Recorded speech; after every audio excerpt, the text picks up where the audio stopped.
Hello मित्रों, आप सभी का स्वागत है हमारे यूट्यूब चैनल मन भावन कहानियाँ में। हमारी आज की कहानी है पराधीनता में सुख नहीं। पुराने समय में एक राज्य में एक राजा रहता था। वह बहुत भला था और अपनी प्रजा से बहुत प्यार करता था। राजा को पशु पक्षियों से और पेड़ पौधों से भी बहुत प्यार था।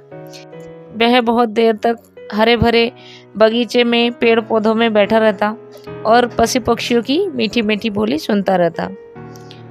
राजा के सोने का जो कमरा था वह पहली मंजिल पर था। कमरे की खिड़की में बड़े बड़े पौधे और पत्तियां और फूल झांकते रहते और राजा उन्हें देख के खुश होता रहता था। एक दिन राजा ने देखा कमरे की खिड़की में जो पेड़ लगा हुआ है इसमें एक सुंदर सी चिड़िया बैठी है। उसका शरीर सुनहरे रंग का और चोंच लाल है। थोड़ी ही देर में उस सुंदर चिड़िया ने मीठे स्वर में गाना शुरू किया। राजा उसकी मीठी आवाज सुनकर खुशी से झूम उठा और उस दिन से राजा रोज ही उस चिड़िया के आने की प्रतीक्षा करता। उस दिन से चिड़िया रोज आती और अपनी मीठी बोली से सारे वातावरण को खुशनुमा बना देती। लेकिन जब कभी तेज बारिश होती या तेज धूप होती या फिर आंधी तूफान वाला मौसम होता तो वो चिड़िया नहीं आती थी। और जिस दिन चिड़िया नहीं आती थी राजा का मन नहीं लगता और राजा बहुत उदास होता था। एक दिन राजा ने अपनी रानी से कहा, क्यों ना इस चिड़िया को हम अपने महल में रख लें। रानी ने ऐसा करने के लिए मना किया लेकिन राजा नहीं माना। राजा ने अपने सैनिकों से उस चिड़िया को पकड़वाकर एक सोने के पिंजरे में बंद करवा दिया।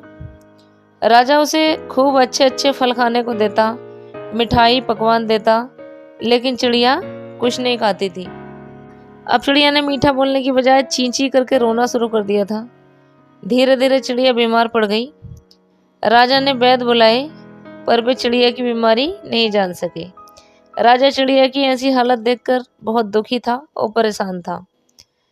राजा के दुखी मन को देखकर रानी ने कहा कि चिड़िया बिल्कुल भी बीमार नहीं है।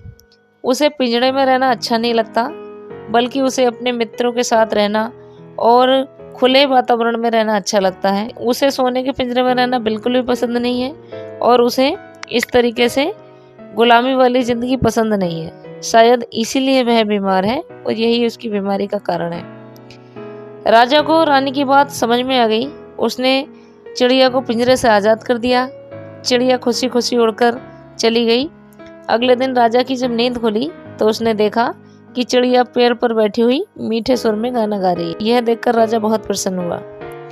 तो इस कहानी से हमें ये शिक्षा मिलती है कि पशु पक्षी हो या इंसान हो या कोई भी, किसी को भी कैद पसंद नहीं है। सभी को आज़ादी से रहना अच्छा लगता है और सभी को आज़ादी से रहने का अधिकार है।